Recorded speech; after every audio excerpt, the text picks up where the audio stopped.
여러분 만약 37년 동안 시어머니를 친어머니처럼 모시고 수발 들었는데 시어머니가 돌아가신 후 유언장을 열어보니 거기에 당신 이름은 한 글자도 없고 시동생들 이름만 가득하다면 어떤 기분이 드시겠습니까?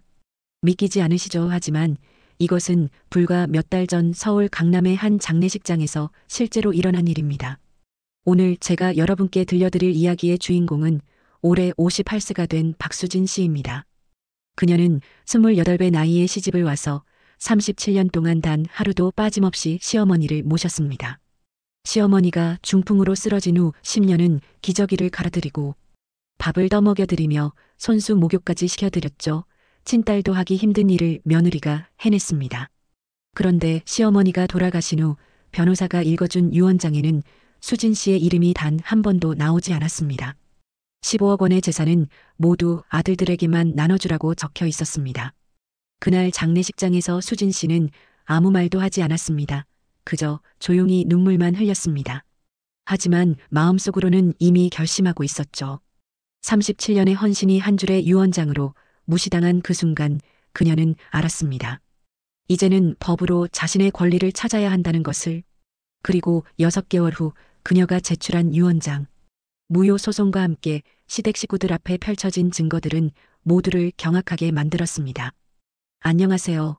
여러분의 이야기꾼입니다. 오늘 한 며느리의 37년 헌신과 배신, 그리고 정의를 찾아가는 과정 속으로 여러분을 초대합니다. 이 이야기에 공감하신다면 채널 고정해 주시기 바랍니다. 37년 전 1988년 봄 28살의 박수진 씨는 서울 강남구에서 작은 꽃집을 운영하던 최태수 씨를 만나 결혼했습니다. 남편은 삼형제 중 막내였습니다. 위로 형이 둘 있었는데 큰형 최태원 씨는 미국에서 사업을 하고 있었고 둘째 형 최태민 씨는 서울에서 무역업을 하고 있었죠. 시어머니 김옥순 씨는 당시 62살이었습니다. 남편을 일찍 여의고 혼자 힘으로 세 아들을 키운 강인한 분이셨죠. 시어머니는 강남에 건물 하나와 아파트 2채를 가지고 계셨습니다. 당시 가치로도 상당한 재산이었습니다. 수진 씨가 시집 올 때 시어머니는 이렇게 말씀하셨습니다. 우리 막내 며느리 잘 왔어. 내가 아들 셋을 키웠는데 막내가 제일 착해. 너도 착한 애 같으니 우리 잘 지내보자.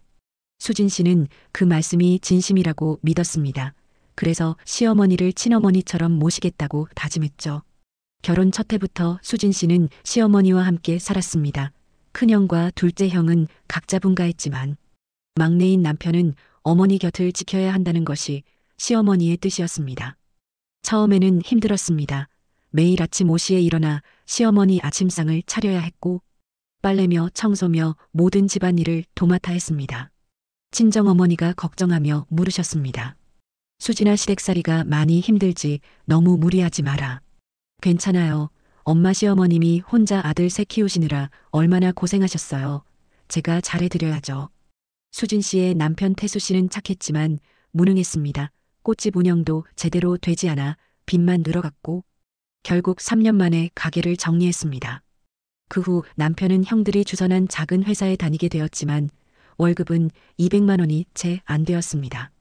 생활비가 부족해지자 수진 씨는 집 근처 슈퍼마켓에서 아르바이트를 시작했습니다.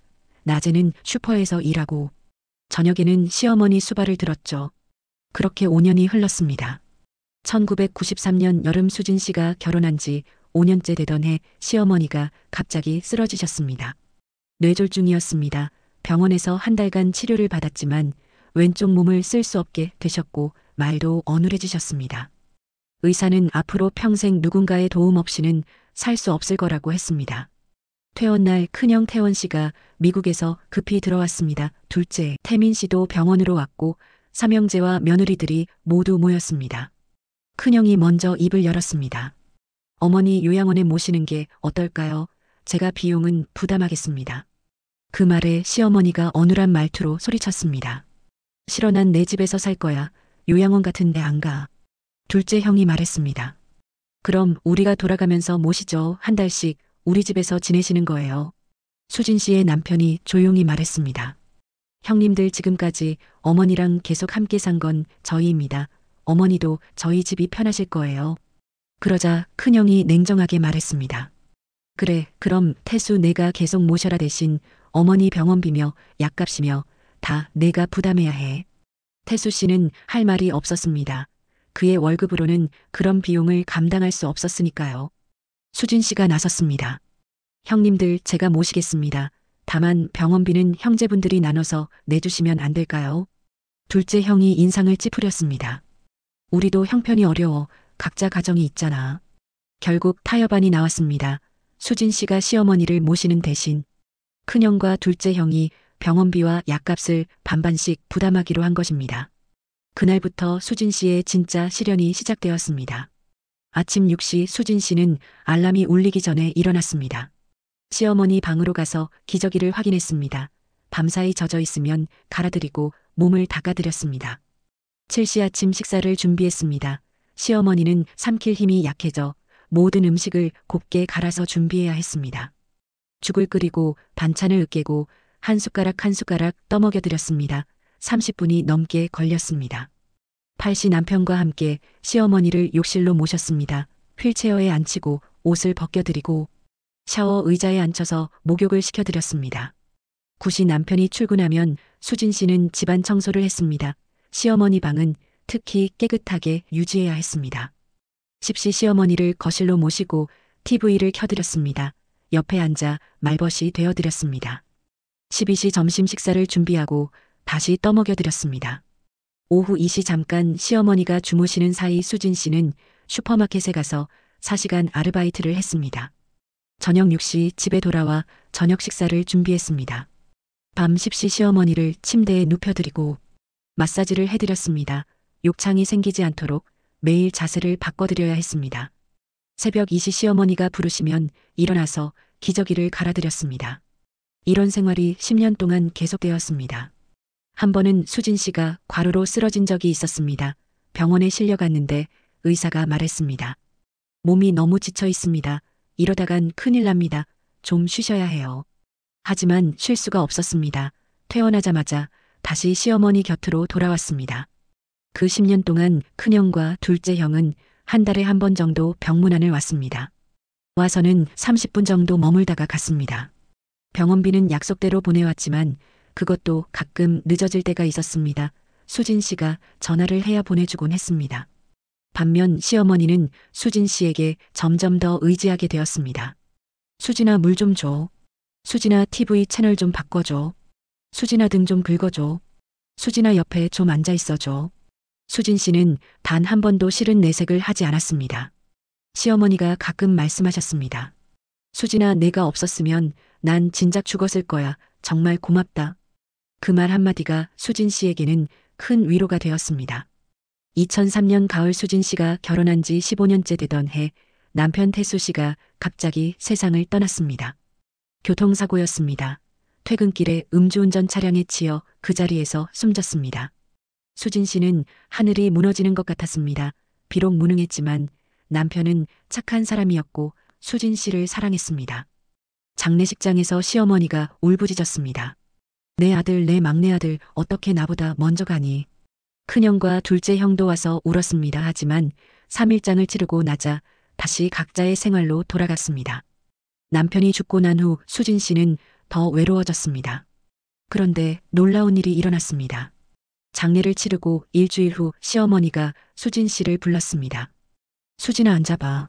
시어머니는 휠체어에 앉아 수진 씨의 손을 잡았습니다. 태수가 죽어서 내가 얼마나 힘들지 내가 안다 하지만 수진아 나를 버리지 마라. 저 어떻게 어머님을 버리겠어요. 끝까지 모실게요. 시어머니의 눈에서 눈물이 흘렀습니다. 고맙다 수진아 큰아들 둘째 아들은 다 잘 살지만 내 곁에는 너밖에 없구나. 내가 죽으면 너한테 꼭 보답할게. 수진 씨는 그 말을 듣고 마음이 따뜻해졌습니다. 보답 같은 건 필요 없어요. 어머님 그냥 건강하게 오래 사세요. 그날 이후 수진 씨는 더욱 헌신적으로 시어머니를 모셨습니다.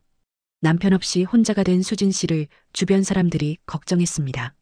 친정어머니가 말했습니다. 수진아 이제 그만 친정으로 돌아와라. 내 인생도 살아야지.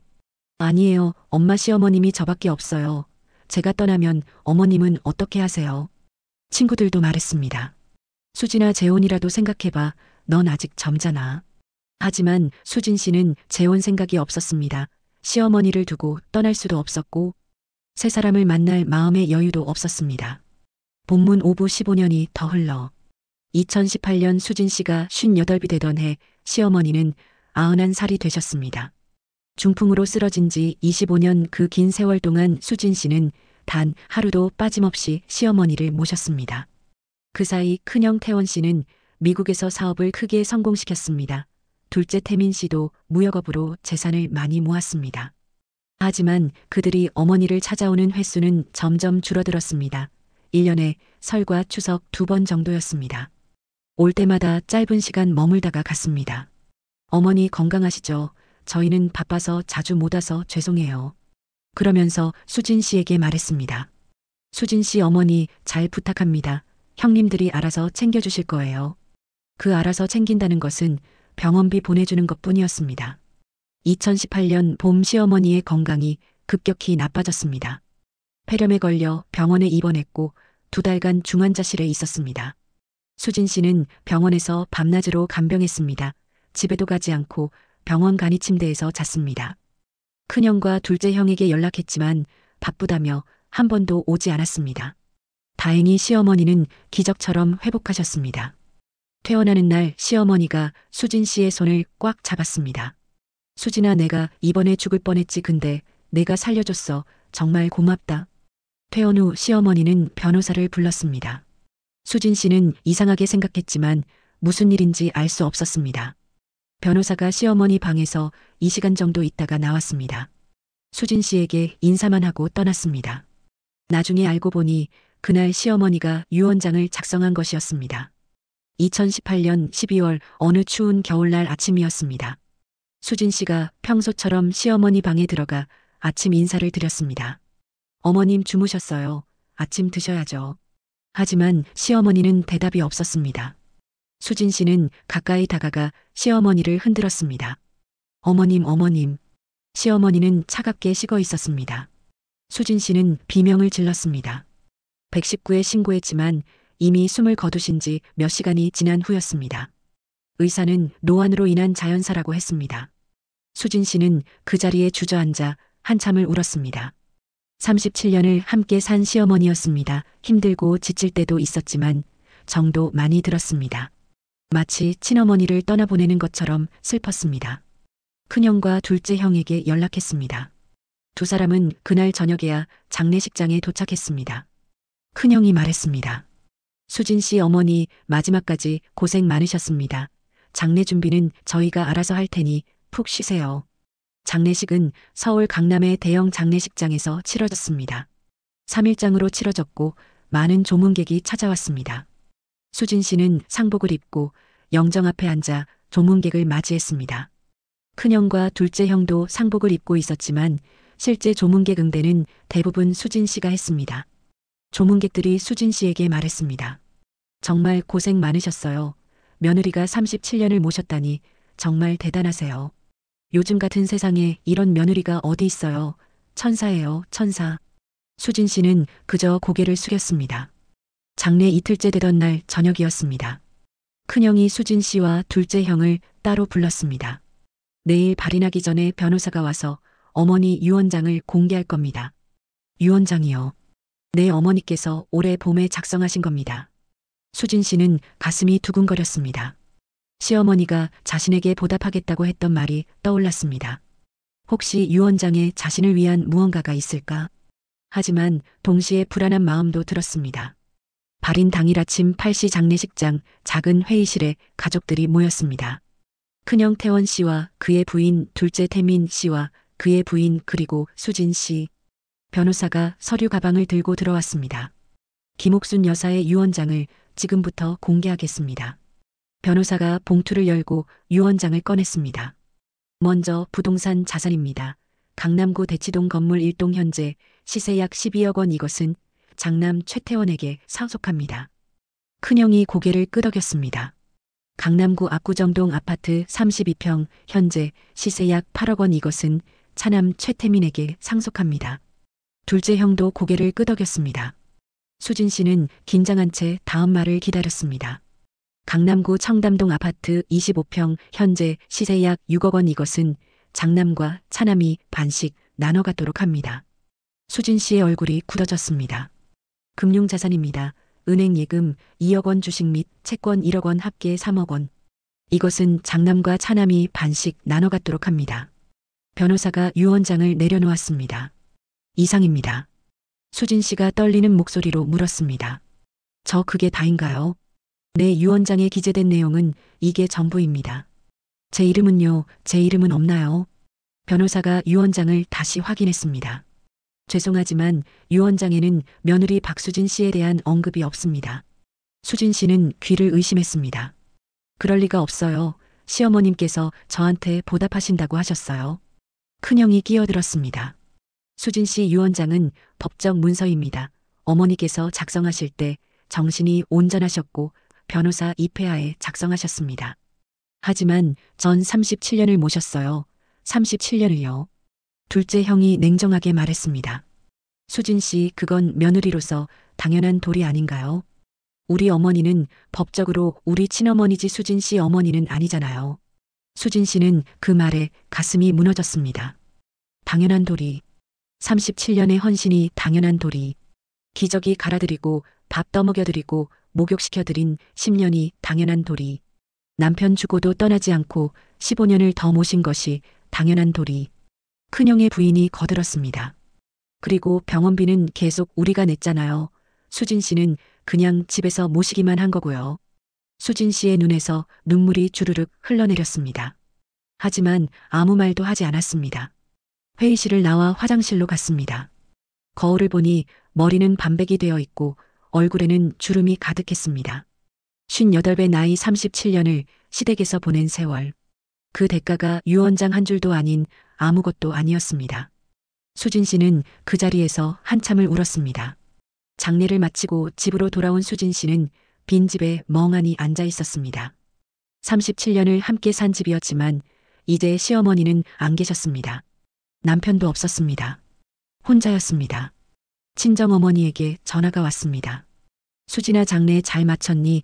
이제 집 정리하고 친정으로 와라.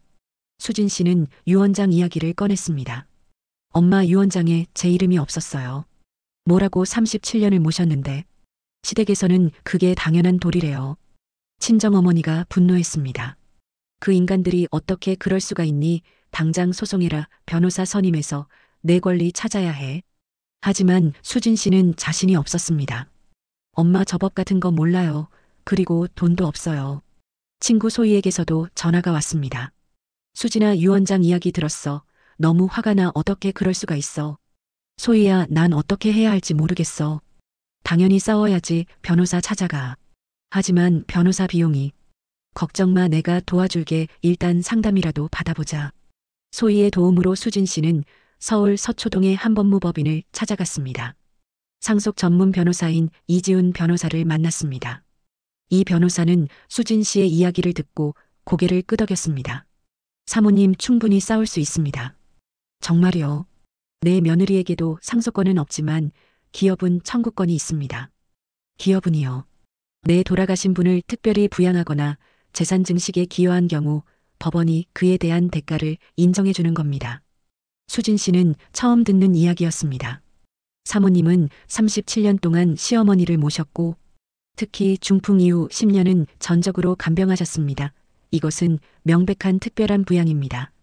그럼 제가 뭔가 받을 수 있나요? 받아야 합니다. 정당한 권리입니다. 다만 증거가 필요합니다. 증거요. 내 사모님이 실제로 시어머니를 37년간 모셨다는 증거, 병원 기록, 약 처방전, 이웃의 증언 사진 등 최대한 많이 모아야 합니다. 수진 씨는 고개를 끄덕였습니다. 그리고 유언장의 문제점도 찾아봐야 합니다. 혹시 유언장 작성 당시 시어머니의 정신 상태가 온전했는지, 외부 압력은 없었는지 등을 확인해야 합니다. 알겠습니다. 해보겠습니다. 이 변호사가 수진 씨의 손을 잡았습니다.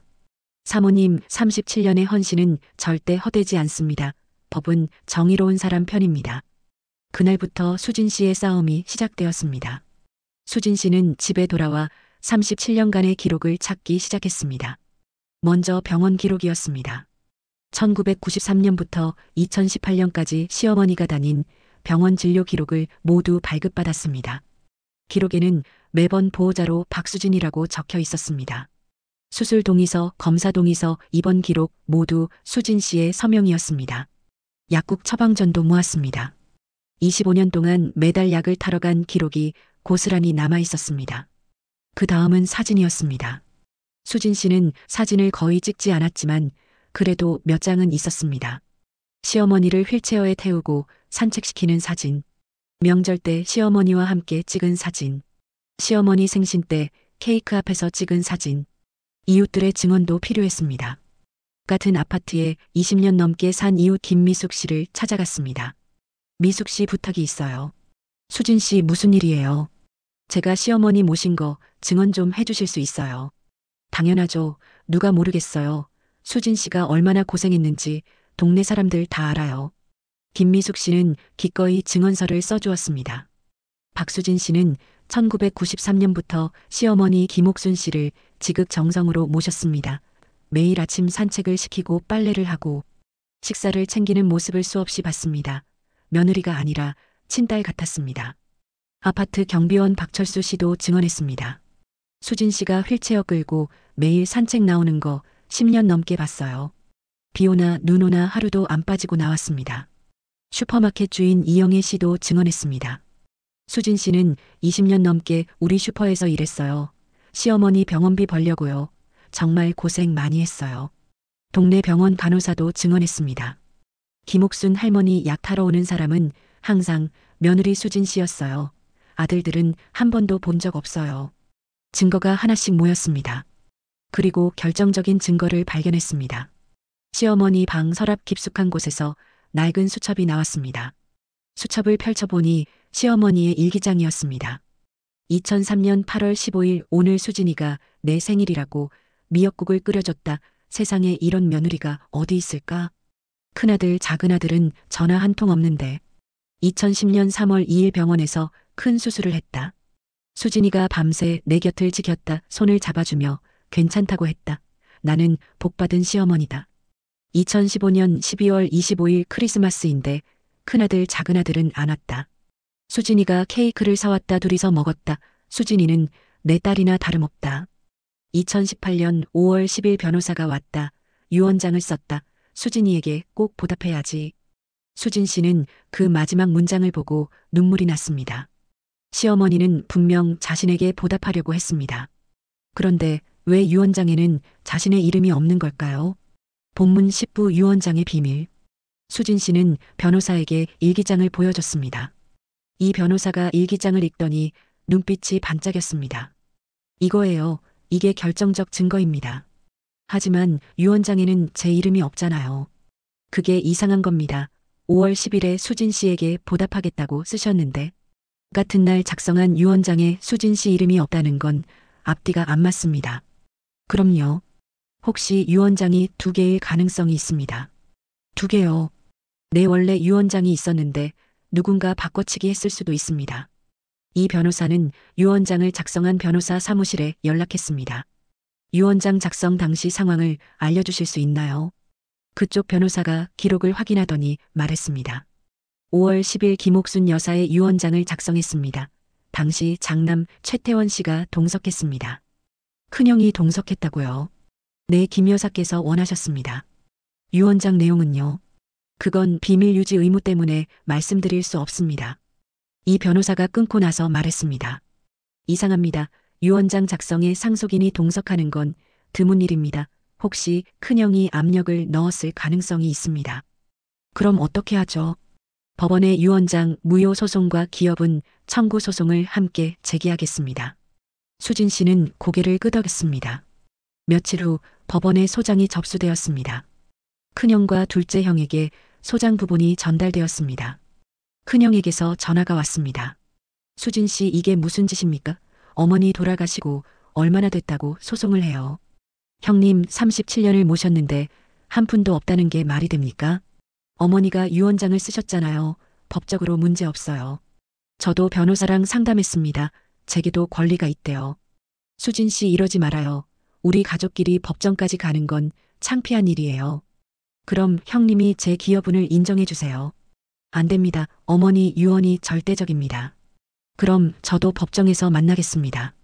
수진 씨는 전화를 끊었습니다. 2019년 3월 서울 가정법원에서 첫 번째 재판이 열렸습니다. 수진 씨는 이지훈 변호사와 함께 법정에 들어섰습니다. 맞은편에는 큰형 태원 씨와 둘째 태민 씨 그리고 그들의 변호사가 앉아 있었습니다. 판사가 서류를 검토하더니 말했습니다. 원고 측 주장을 들어보겠습니다. 이 변호사가 일어섰습니다.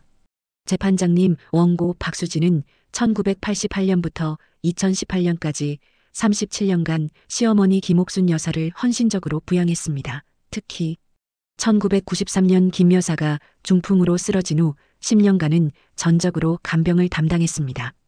증거 자료를 제출하겠습니다. 이 변호사는 병원 기록, 약 처방 전 이후 증언서, 사진 그리고 일기장을 제출했습니다. 특히 김옥순 여사의 일기에는 며느리에게 감사하고 보답하겠다는 내용이 수차례 기록되어 있습니다. 판사가 일기장을 넘겨보았습니다. 피고 측 반론하시죠. 피고 측 변호사가 일어섰습니다. 재판장님, 며느리가 시어머니를 부양하는 것은 민법상 당연한 의무입니다. 원고는 의무를 이행한 것뿐이며 이것이 특별한 기여라고 볼 수 없습니다. 또한 피고들은 병원비와 약값을 25년간 지속적으로 부담했습니다. 경제적 부양은 피고들이 한 것입니다. 이 변호사가 반박했습니다. 병원비 부담과 직접 간병은 차원이 다릅니다. 원고는 매일 24시간 시어머니를 돌봤습니다. 이것은 간병인을 고용했다면 25년간 최소 5억 원 이상의 비용이 들었을 것입니다. 재판장님, 만약 원고가 없었다면 피고들이 요양원 비용을 부담했어야 했습니다. 25년 요양원 비용은 최소 7억 원입니다. 원고의 헌신으로 피고들이 이 돈을 절약한 것입니다. 판사가 고개를 끄덕였습니다. 그리고 유언장 무효에 대해서도 주장하겠습니다. 이 변호사는 일기장의 5월 10일 기록을 지적했습니다. 김 여사는 며느리에게 보답하겠다고 쓰셨습니다. 그런데 같은 날 작성된 유언장에는 며느리에 대한 언급이 전혀 없습니다. 이것은 명백한 모순입니다. 또한 유언장 작성 시 장남이 동석했습니다. 이것은 유언의 자유를 침해했을 가능성이 있습니다. 피고 측 변호사가 반박했습니다. 일기장은 개인적인 감정의 표현일 뿐입니다. 법적 효력이 없습니다. 유언장이 법적으로 유효하게 작성되었고 김 여사의 자유의사에 따른 것입니다. 재판은 2시간 넘게 이어졌습니다. 판사가 최종적으로 말했습니다. 다음 재판 날짜는 2달 후로 잡겠습니다. 그때까지 양측은 추가 증거를 준비하시기 바랍니다. 재판정을 나서면서 큰형이 수진 씨에게 다가왔습니다. 수진 씨 정말 끝까지 가실 겁니까? 형님이 먼저 선택한 겁니다. 우리 어머니 유언을 무시하는 겁니까? 유언이 공정했다면 무시하지 않았을 겁니다. 둘째 형도 거들었습니다. 수진 씨 이기지 못할 겁니다. 변호사 비용만 낭비하는 거예요. 그건 두고 봐야죠. 수진 씨는 돌아서서 법원을 나왔습니다. 재판 준비를 하던 중 이 변호사가 수진 씨를 불렀습니다. 사모님, 중요한 증인을 찾았습니다. 누구요? 유언장 작성할 때 같이 있었던 간병인입니다. 간병인이요? 네, 제가 조사해보니 5월 10일 당시 시어머니 댁에 임시 간병인이 와 있었습니다. 사모님이 잠깐 외출한 사이였죠. 수진 씨는 그날이 기억났습니다. 친정어머니가 편찮으셔서 급히 다녀온 날이었습니다. 그 간병인을 만나봤습니다. 며칠 후 수진 씨와 이 변호사는 간병인 정미란 씨를 만났습니다. 정 씨는 50대 중반의 여성이었습니다. 그날 일을 기억하세요? 네, 기억합니다. 변호사가 오고 큰아들도 왔어요. 무슨 일이 있었나요? 변호사가 할머니한테 유언장 내용을 설명했어요. 할머니가 며느리 수진 씨한테도 뭔가 줘야 한다고 하셨어요. 정말요? 네, 할머니가 수진이는 37년을 나를 모셨는데 아무것도 안 줄 수는 없다고 하셨어요. 그럼요. 그런데 큰아들이 말렸어요. 뭐라고 하던가요? 정 씨가 당시 상황을 재현했습니다. 큰아들이 이렇게 말했어요. 어머니, 며느리한테 재산을 주면 나중에 재혼해서 그 재산을 다른 남자한테 넘길 수도 있어요. 우리 아버지가 평생 모은 재산인데 그럴 수는 없죠. 할머니가 말했어요. 수진이는 재혼 같은 거 안 해. 나만 바라보는 애야. 큰아들이 또 말했어요. 그래도 만약의 경우가 있잖아요. 차라리 어머니가 살아계실 때 수진 씨한테 용돈을 주시는 게 나아요. 재산은 아들들이 받아서 수진 씨 잘 챙겨드릴게요. 할머니가 한참 고민하시더니 그럼 그렇게 하자고 하셨어요. 수진 씨는 분노로 온몸이 떨렸습니다. 그래서 유 원장은 어떻게 썼나요? 결국 며느리에 대한 언급 없이 아들들한테만 상속하는 내용으로 썼어요. 할머니가 서명하실 때 손이 떨리시더라고요. 정 씨가 말을 이었습니다. 그리고 큰아들이 변호사한테 말했어요. 이 유 원장은 절대 비밀로 해달라고, 특히 며느리한테는 절대 알리지 말라고. 이 변호사가 물었습니다. 정 씨 법정에서 이 내용을 증언해 주실 수 있습니까? 할머니가 불쌍하세요. 그리고 수진 씨도요, 증언하겠습니다. 2019년 6월 두 번째 재판이 열렸습니다. 이번에는 증인 신문이 있었습니다. 간병인 정미란 씨가 증인석에 섰습니다. 정 씨는 5월 10일에 있었던 일을 똑같이 증언했습니다. 판사가 물었습니다. 큰아들이 시어머니에게 압력을 넣었다는 건가요? 직접적인 압력은 아니지만 유도한 것은 맞습니다. 할머니는 원래 며느리에게도 뭔가 주려고 했어요. 피고 측 변호사가 반대 신문을 했습니다. 증인은 그날 몇 시간이나 그 집에 있었습니까? 4시간 정도요. 4시간 동안 모든 대화를 다 들었습니까? 중요한 부분은 들었습니다. 혹시 원고 측에게 돈을 받고 거짓 증언하는 건 아닙니까? 정 씨가 화를 냈습니다. 말도 안 되는 소리 하지 마세요. 저는 제가 본 것을 말하는 겁니다. 판사가 정리했습니다. 증인 증언은 참고하겠습니다. 다음 증인으로 이웃 김미숙 씨가 나왔습니다. 김 씨는 수진 씨가 37년간 얼마나 헌신적으로 시어머니를 모셨는지 증언했습니다. 비가 오나 눈이 오나 매일 휠체어 끌고 산책시키는 모습을 봤습니다. 정말 친딸같이 모셨어요. 반면 아들들은요. 1년에 몇 번 보지 못했습니다. 명절 때나 잠깐 왔다 갔어요. 슈퍼주인 이영애 씨도 증언했습니다. 수진 씨는 시어머니 병원비 벌려고 20년 넘게 우리 가게에서 일했어요. 월급도 적었지만 불평 한 번 안 했습니다. 병원 간호사도 증언했습니다. 25년간 약 타러 온 사람은 항상 수진 씨였습니다. 큰아들, 작은아들은 한 번도 못 봤어요. 증언이 이어질수록 피고 측은 불리해졌습니다. 마지막으로 이 변호사가 정리 발언을 했습니다. 재판장님, 이 사건의 핵심은 두 가지입니다. 첫째, 원고의 37년 헌신은 특별한 기여인가, 둘째, 유원장은 유언자의 진정한 의사를 반영했는가입니다. 증거와 증언을 종합하면 답은 명백합니다. 원고는 며느리의 의무를 훨씬 넘어서는 헌신을 했습니다. 그리고 유언자는 원고에게 보답하려 했으나 장남의 부당한 개입으로 뜻을 이루지 못했습니다.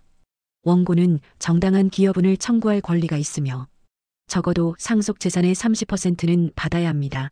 금액으로 환산하면 약 4억 5천만 원입니다. 피고 측 변호사가 반박했습니다. 재판장님, 원고 주장은 과도합니다. 간병인 증언은 신빙성이 부족하며 일기장은 법적 효력이 없습니다. 유언장은 적법하게 작성되었고 유언자의 자유의사를 반영했습니다. 판사가 말했습니다. 양측 주장을 모두 검토하겠습니다. 판결은 한 달 후에 선고하겠습니다. 재판정을 나오면서 둘째 형이 수진 씨에게 다가왔습니다. 수진 씨, 우리 합의하면 안 될까요? 이제 와서요. 재판 결과가 어떻게 나올지 모르잖아요. 우리가 1억 정도 드릴 테니 소송 취하하세요. 1억이요. 형님, 변호사님은 4억 5천을 청구했어요. 그건 너무 많아요. 현실적으로 1억이 적절합니다. 아니요. 끝까지 가겠습니다. 수진 씨는 돌아섰습니다. 2019년 7월 15일 판결 선고일이었습니다. 수진 씨는 떨리는 마음으로 법정에 들어섰습니다. 판사가 판결문을 읽기 시작했습니다. 이 사건 기업은 청구 및 유언 무효 청구 사건에 대하여 다음과 같이 판결합니다. 주문 피고들은 연대하여 원고에게 3억 원을 지급하라. 수진 씨는 눈물이 터졌습니다. 판사가 계속 판결문을 읽었습니다. 이후 원고는 1988년부터 2018년까지 37년간 피상속인을 부양했으며 특히 1993년 이후 25년간은 거동이 불편한 피상속인을 전적으로 간병했다. 이는 민법상 부양 의무를 현저히 초과하는 특별한 기여로 인정된다. 만약 원고가 아닌 제3자가 간병을 했다면 최소 5억 원 이상의 비용이 발생했을 것이다. 또한 피상속인의 일기와 간병인 증언에 따르면 피상속인은 원고에게 보답할 의사가 있었으나 상속인들의 개입으로 이를 관철하지 못한 것으로 보인다. 따라서 원고에게 상속 재산의 20%에 해당하는 3억 원을 기여분으로 인정한다. 다만 유 원장 무효 청구에 대해서는 유 원장이 법적 절차를 갖춰 작성되었으므로 기각한다. 판사가 판결문을 내려놓았습니다. 피고들은 2개월 이내에 원고에게 3억 원을 지급하시기 바랍니다. 큰형과 둘째 형의 얼굴이 새하얗게 질렸습니다. 법정을 나서자 이 변호사가 수진 씨의 손을 잡았습니다. 축하합니다. 사모님 정의가 승리했습니다. 고맙습니다, 변호사님. 피고들이 항소할 수도 있습니다. 준비하셔야 해요. 알겠습니다. 예상대로 큰형과 둘째 형은 항소했습니다. 하지만 3개월 후 항소심 재판에서도 결과는 같았습니다. 항소 기각 1심 판결을 유지한다. 이번에는 피고들이 대법원에 상고했습니다. 하지만 대법원도 상고를 기각했습니다. 최종적으로 수진 씨의 승리였습니다. 2020년 1월 수진 씨의 계좌로 3억 원이 입금되었습니다. 통장을 보는 순간 수진 씨는 또 울었습니다. 37년 만에 받은 정당한 대가였습니다. 본문 16부 그 후 돈을 받은 후 수진 씨는 작은 카페를 열었습니다. 평생 꿈꿔왔던 일이었습니다. 카페 이름은 37년의 봄이라고 지었습니다. 친정 어머니와 친구 소희가 개업 축하를 해주러 왔습니다. 수진아 정말 잘됐다. 이제 내 인생 살아. 카페는 잘 되었습니다. 단골 손님들이 생겼고 수진 씨는 비로소 웃는 얼굴을 되찾았습니다. 큰형과 둘째 형과는 연락이 끊겼습니다. 하지만 수진 씨는 개의치 않았습니다. 어느 날 카페에 한 젊은 여성이 들어왔습니다. 저기요, 혹시 박수진 씨이신가요? 네, 그런데요. 저는 시댁 문제로 고민하는 사람인데요. 수진 씨 이야기를 듣고 용기를 얻었어요. 수진 씨는 그 여성과 오랜 시간 이야기를 나눴습니다. 당신도 포기하지 마세요. 정당한 권리는 찾을 수 있어요. 그 후로 비슷한 처지의 여성들이 카페를 찾아왔습니다. 수진 씨는 그들에게 자신의 경험을 나눠주고 용기를 주었습니다. 2022년 어느 봄날 수진 씨는 시어머니 산소를 찾아갔습니다. 묘비 앞에 꽃을 놓고 절을 했습니다. 어머님, 이제야 왔어요. 미안해요. 바람이 불어왔습니다. 어머님, 제가 끝까지 못 모셔서 죄송해요. 하지만 제 권리를 찾은 건 후회 없어요. 시어머니가 대답하는 것 같았습니다. 잘했어. 수진아, 내가 당당해야 해. 수진 씨는 한참을 그 자리에 앉아 있었습니다. 여러분, 오늘 이야기는 여기까지입니다. 박수진 씨의 이야기를 들으며 무엇을 느끼셨나요? 헌신은 아름답습니다. 하지만 헌신이 당연하게 여겨져서는 안 됩니다. 37년의 세월 10년의 간병, 그것은 단순한 의무가 아닙니다. 그것은 사랑이고 희생입니다. 그 사랑과 희생에 대한 정당한 대가를 받는 것은 당연한 권리입니다. 여러분도 혹시 비슷한 상황에 계시다면 기억하세요. 며느리에게도 권리가 있습니다. 기업은 청구권이라는 법적 권리가 있습니다. 참고 견디는 것만이 미덕은 아닙니다. 정당한 권리를 찾는 것도 용기입니다. 오늘 이야기의 교훈은 무엇일까요? 첫째, 헌신에는 반드시 보답이 있어야 합니다. 둘째, 법은 정의로운 사람 편입니다. 셋째, 포기하지 않으면 권리를 찾을 수 있습니다. 넷째, 37년이 헛되지 않을 수 있습니다. 수진 씨는 지금도 카페를 운영하며 행복하게 살고 계십니다. 그녀의 용기 있는 선택이 많은 사람들에게 희망이 되고 있습니다. 여러분도 정당한 권리를 찾기 위해 용기를 내시기 바랍니다. 영상이 도움이 되셨다면 좋아요와 구독 부탁드립니다. 다음 시간에 더 감동적인 이야기로 찾아뵙겠습니다. 감사합니다.